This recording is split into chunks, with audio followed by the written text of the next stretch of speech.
Here we go then. Pecco Bagnaia has already started his assault on pole position in Qatar. And now Jorge Martin heads out on circuit for his final attack as well. Martin, 13 times he's found himself at the front of a MotoGP grid in his Grand Prix career. His last pole was in Buriram, and what a show that was on Sunday in Thailand, the fourth closest Premier Class podium in history.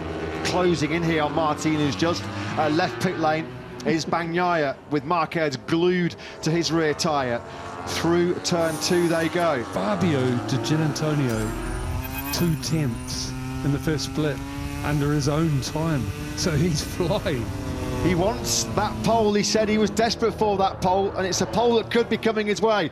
As now Pecco Bagnaia right on the money here as well, and look who he's dragging around to a potential pole position. Martin doing his level best to make sure he's not impeding Bagnaia and Marquez. You know what Martin's going to do here now? Is he just going to try and slot in behind the factory Ducati and factory Honda directly ahead of him? Beautiful shot there of the sun setting off in the distance, but who is going to set potentially a no all-time lap record here? There is Pecco Bagnaia's fiancée Demizia, who's just about able to watch her future husband here in action in Qatar. Look at this by Fabio Di Giannantonio, though. He's behind Zarco. He's behind Alex Marquez. Surely, if he nails this final corner, this will be history for Digia. Are we looking at the first ever sub-152 lap of Lusail? You bet we are. A 1:51.829. Fantastic Fabio Di Giannantonio. He's over half a second clear of Luca Marini in second place, but it's going to be mighty, mighty close, because here comes Bagnaia. Here comes Marquez. This is reminiscent of Dovizioso versus Marquez all those years ago, isn't it? It's factory Ducati versus factory Honda. Is Marquez tailing Bagnaia, going to get pole position here in Qatar? No, not quite. They both find 1:52 lows. Bagnaia goes on the front row in second place, Marquez on the front row in third, but they've got nothing for the utterly superb Fabio Di Giannantonio. A 1:51.829. He's still 2/10 clear of the chasing pack. What has Martin got left here? He's coming through the first sector, flicks the Prima Prama Ducati through the high-speed turn 4. Through that first split he goes, and you just knew it was going to happen. You knew it was going to light up red, didn't you, for Martin? How hard was he pushing that Ducati as well? The GP23 through turn 4. Using all the track, all the curbs, right on the limit. Let's hope he finishes this lap. Stay on it, Jorge. Martin then now, he's deep into the second split. Sun setting in the background there. He's coming through the second sector now, halfway around this 5.38 kilometre Lusail International Circuit. He's lost time. Fabio Di Giannantonio can breathe a big sigh of relief right now. It is still Digia that's on course for an incredible pole here in Qatar. Still on course for the front row are Bagnaia and Marc Marquez. Here comes Alex Marquez here, who's behind Johan Zarco. This could be close. We could be having a Gresini Ducati 1-2 here in Qatar.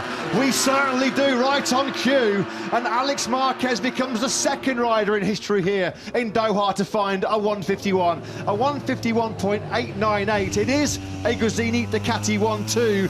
Don't discount Maverick Vinales as well on the factory Aprilia. A 52.6 last night from Vinales. We thought that was good enough for an all-time lap record before he lost it for the yellow flags. Marini also on the charge. Marini has started his fourth sector of his final lap. Martin's over the line, 30 seconds remaining. He's got one more crack at this. Olani goes into fourth place. That means he'll head row 2. Bagnaia is still on that front row in third, courtesy of a 1:52.036. Here comes Vinales with Marini right behind him. Vinales goes to that. Marini does, with the reference of the factory, a brilliant man behind him. Luca Marini with a cracker in Qatar. Clock ticks down, checkered flag is out. Look what it means to the Italian, a 1:51.762. This new Qatar surface, blimey, when it has come to riders, it has come to them big time. That is now a 51.762, is over a second inside Pecco Bagnaia's all-time lap record, which stood about 30 minutes ago, they have gone a second faster than the previous best all-time lap record here in Qatar. Incredible. And all we've been hearing is a lack of grip. I mean, so it shows the track is slowly, well, quickly coming to them, isn't it? It's amazing time. That really was good. some session. Wow. We'll try and catch our breath. Luca Marini with that astonishing, spellbinding 151.762 denies Fabio Di Giannantonio the pole position he so desperately wanted. It's the second pole position in the last 5 Grand Prix for the Mooney VR46 rider, and he did it in some style. The late 151.762 behind Maverick Vinales. What a front row. Marini, Di Giannantonio and Alex Marquez. It's an all Ducati front row, but you would have called that one pre-weekend. No, and I wonder if there's something in that it's all last year's spec Ducati on the front row. And the bit I love is the championship fight on the second row, both side by side, rather than one having an advantage. So this is really, like I said, boiling up to be a proper scrap right to the end. Second time in a week, isn't it? But Ducati are locking out the top 6 places on the grid. Bagnaia just gets pushed off the front row by the late charger Marini and Alex Marquez.